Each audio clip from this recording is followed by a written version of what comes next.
ಕೆಲವೊಂದು ರೆಸಿಪೀಸ್ಗಳನ್ನ season wise ಮಾಡ್ಕೋಬೇಕಾಗುತ್ತೆ. ಅದರಲ್ಲೂ ಮಾವಿನಕಾಯಿ ಸೀಸನಲ್ಲಿ ಈ ರೆಸಿಪಿನ ಮಿಸ್ ಮಾಡ್ಕೊಳ್ದೆ ಮಾಡ್ಕೋಬೇಕಾದಂತಹ ರೆಸಿಪಿ ಇದು. ಬಿಸಿ ಬಿಸಿ ಅನ್ನೋ ಜೊತೆಗಂತೂ ಸೂಪರ್ ಕಾಂಬಿನೇಷನ್ ಅಂತ ಹೇಳ್ಬೋದು, ಅಷ್ಟು ರುಚಿಯಾಗಿರುತ್ತೆ. ಎಲ್ರಿಗೂ ನಮಸ್ತೆ, ಲಕ್ಷ್ಮೀಸ್ ಲೈಫ್ ಸ್ಟೈಲ್ ಅಂಡ್ ರೆಸಿಪೀಸ್ಗೆ ಸ್ವಾಗತ. ಕೇವಲ 10 ನಿಮಿಷದಲ್ಲಿ ಮಾಡ್ಕೋಬಹುದಾದಂತಹ ಈ ರೆಸಿಪಿನ ಯಾವ ರೀತಿ ಮಾಡ್ಕೊಳ್ಳೋದು ನೋಡೋಣ. ಮೊದಲಿಗೆ ಸ್ಟವ್ ಆನ್ ಮಾಡಿ ಪ್ಯಾನ್ನ ಬಿಸಿಗಿಟ್ಕೊಂಡು 1 ಸ್ಪೂನ್ ಆಗುವಷ್ಟು ಮೆಂತ್ಯ, ಹಾಗೆ 1 ಸ್ಪೂನ್ ಆಗುವಷ್ಟು ಉದ್ದಿನ ಬೇಳೆ, ಜೊತೆಗೆ 1 ಸ್ಪೂನ್ ಆಗುವಷ್ಟು ಕಡಲೆ ಬೇಳೆನ ಸೇರಿಸ್ಕೊಳ್ಳೋಣ.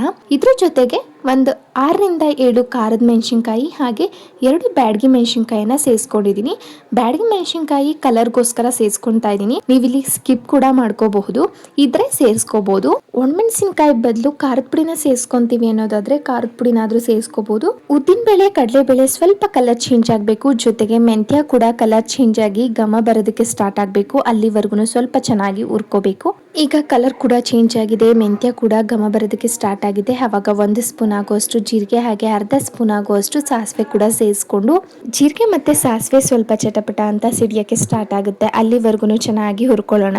ಸಾಸಿವೆ ಮತ್ತೆ ಜೀರಿಗೆನೂ ಕೂಡ ಚೆನ್ನಾಗಿ ಫ್ರೈ ಆಗಿದೆ. ಇವಾಗ ಸ್ಟವ್ ಆಫ್ ಮಾಡಿ ಪೂರ್ತಿಯಾಗಿ ತಣ್ಣಗಾಗೋದಕ್ಕೆ ಬಿಟ್ಬಿಡ್ತಿದ್ದೀನಿ. ಇದನ್ನ ಪೌಡರ್ ಮಾಡ್ಕೋಬೇಕಾಗುತ್ತೆ. ಅದಕ್ಕೋಸ್ಕರ ಬಿಸಿ ಇದ್ದಾಗಲೇ ಪುಡಿ ಮಾಡ್ಕೊಳ್ಳೋಕೆ ಹೋದ್ರೆ ಚೆನ್ನಾಗಿ ಪುಡಿ ಆಗೋದಿಲ್ಲ. ಅದರಿಂದ ಪೂರ್ತಿಯಾಗಿ ತಣ್ಣಗಾದ ನಂತರ ನಾನು ಒಂದು ಮಿಕ್ಸಿ ಜಾರ್ಗೆ ಸೇರಿಸ್ಕೊತಾ ಇದ್ದೀನಿ. ಇವಾಗ ಇದನ್ನ ಮಿಕ್ಸಿನಲ್ಲೇನೆ ಚೆನ್ನಾಗಿ ಗ್ರೈಂಡ್ ಮಾಡ್ಕೊಂಬರೋಣ. ನೋಡಿ, ಗ್ರೈಂಡ್ ಮಾಡ್ಕೊಂಡಿದ್ದಾಗಿದೆ. ಇಷ್ಟು ಪುಡಿ ಆದ್ರೆ ಸಾಕು. ತುಂಬಾ ತರ್ತರಿನೂ ಬೇಡ, ಹಾಗೆ ತುಂಬಾ ನುಣ್ಣಗೂ ಬೇಡ.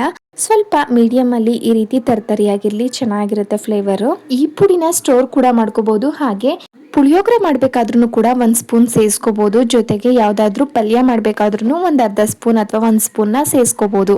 ನಂತರ ಇಲ್ಲಿ ನಾನು 2 ತೋತಾಪುರಿ ಮಾವಿನಕಾಯಿಯನ್ನ ತಗೊಂಡಿದ್ದೀನಿ. ಇಲ್ಲಿ ನಾವು ಯಾವುದೇ ಕಾರಣಕ್ಕೂ ಹುಳಿ ಮಾವಿನಕಾಯಿಯನ್ನ ತಗೋಬಾರ್ದು. ಹುಳಿ ಮಾವಿನಕಾಯಿ ತಗೊಂಡ್ರೆ ತುಂಬಾನೇ ಹುಳಿ ಆಗ್ಬಿಡುತ್ತೆ. ಅದರಿಂದ ತೋತಾಪುರಿಯನ್ನೇ ತಗೊಳ್ಳಿ. ಆದಷ್ಟು ಯಾವುದು ಹುಳಿ ಕಮ್ಮಿ ಇರುತ್ತೋ ಆ ಮಾವಿನಕಾಯಿನ ತಗೊಂಡು ಈ ರೀತಿ ಸಿಪ್ಪೆ ತೆಗೆದು ಈ ರೀತಿ ತೆಳುವಾಗಿ ಕಟ್ ಮಾಡಿ ಇಟ್ಕೊಂಡಿದ್ದೀನಿ.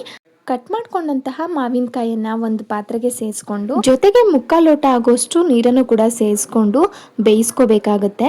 ಮಾವಿನಕಾಯಿ ಸಿಪ್ಪೆ ತೆಗೆದಿರೋದ್ರಿಂದ ಬೇಗನೆ ಬೆಂದ್ಬಿಡುತ್ತೆ. 2 ನಿಮಿಷದಲ್ಲೆಲ್ಲ ಬೆಂದೋಗ್ಬಿಡುತ್ತೆ. ತುಂಬಾ ಟೈಮ್ ತಗೊಳ್ಳೋದಿಲ್ಲ. ಹಾಗೆ ಈ ರೀತಿ ಕುದಿ ಬಂದ ತಕ್ಷಣ ಎಷ್ಟು ಬೇಕೋ ಅಷ್ಟು ಉಪ್ಪನ್ನ ಕೂಡ ಸೇರಿಸ್ಕೊಂಡು ಒಂದ್ಸರಿ ಚೆನ್ನಾಗಿ ಮಿಕ್ಸ್ ಕೊಟ್ಟು ಬೇಯಿಸ್ಕೊಂಡ್ರೆ ಸಾಕು. 2 ನಿಮಿಷದಲ್ಲೆಲ್ಲ ಚೆನ್ನಾಗಿ ಬೆಂದ್ಬಿಡುತ್ತೆ. ನೋಡಿ, ಕಲರ್ ಕೂಡ ಚೇಂಜ್ ಆಗಿರುತ್ತೆ, ಹಾಗೆ ಮಾವಿನಕಾಯಿ ಕೂಡ ಚೆನ್ನಾಗಿ ಬೆಂದಿರುತ್ತೆ. ಮಾವಿನಕಾಯಿನ ಸ್ಮ್ಯಾಶ್ ಮಾಡಿದ್ರೆ ನೀಟಾಗಿ ಸ್ಮ್ಯಾಶ್ ಆಗುತ್ತೆ. ಅಲ್ಲಿವರೆಗೂ ನಾವು ಬೇಯಿಸ್ಕೊಂಡ್ರೆ ಸಾಕು.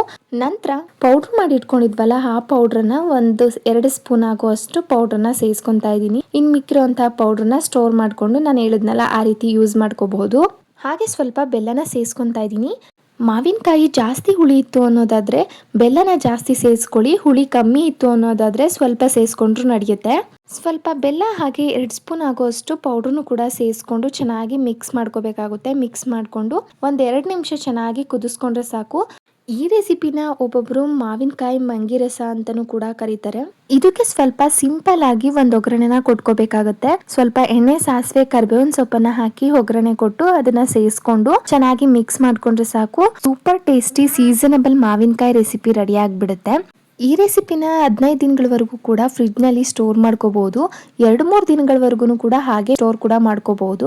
ತುಂಬಾನೇ ರುಚಿಯಾಗಿರುತ್ತೆ. ನೀವು ಕೂಡ ಒಂದ್ಸರಿ ಟ್ರೈ ಮಾಡಿ. ಬಿಸಿ ಬಿಸಿ ಅನ್ನದ ಜೊತೆಗೆ ಹಾಕೊಂಡು ತಿಂತಾ ಇದ್ರೆ ಅದಂತೂ ಸ್ವರ್ಗ ಅಂತ ಹೇಳ್ಬೋದು, ಅಷ್ಟು ರುಚಿಯಾಗಿರುತ್ತೆ. ನೀವು ಕೂಡ ಈ ಸೀಸನ್ ಮುಗಿಯೋಷ್ಟರಲ್ಲಿ ಟ್ರೈ ಮಾಡಿ. ಹೇಗಿತ್ತು ಅಂತ ಕಮೆಂಟ್ ಬಾಕ್ಸ್ ನಲ್ಲಿ ತಿಳಿಸಿ. ವಿಡಿಯೋಗೊಂದು ಲೈಕ್ ಮಾಡಿ, ಶೇರ್ ಮಾಡಿ. ಹಾಗೆ ನನ್ನ ಚಾನೆಲ್ ನ ಸಬ್ಸ್ಕ್ರೈಬ್ ಮಾಡ್ಕೊಳ್ದೆ ನೋಡ್ತಿರೋರು ಪ್ಲೀಸ್ ಸಬ್ಸ್ಕ್ರೈಬ್ ಮಾಡ್ಕೊಳ್ಳಿ. ಜೊತೆಗೆ ಫೇಸ್ಬುಕ್ ಅಲ್ಲಿ ನೋಡ್ತಿರೋರು ಫಾಲೋ ಮಾಡ್ಕೊಳ್ಳಿ. Thank you for watching. ಹೀಗೆ ಸಪೋರ್ಟ್ ಮಾಡ್ತೀರಿ. ಮತ್ತೊಂದು ವಿಡಿಯೋ ಜೊತೆಗೆ ಸಿಗೋಣ.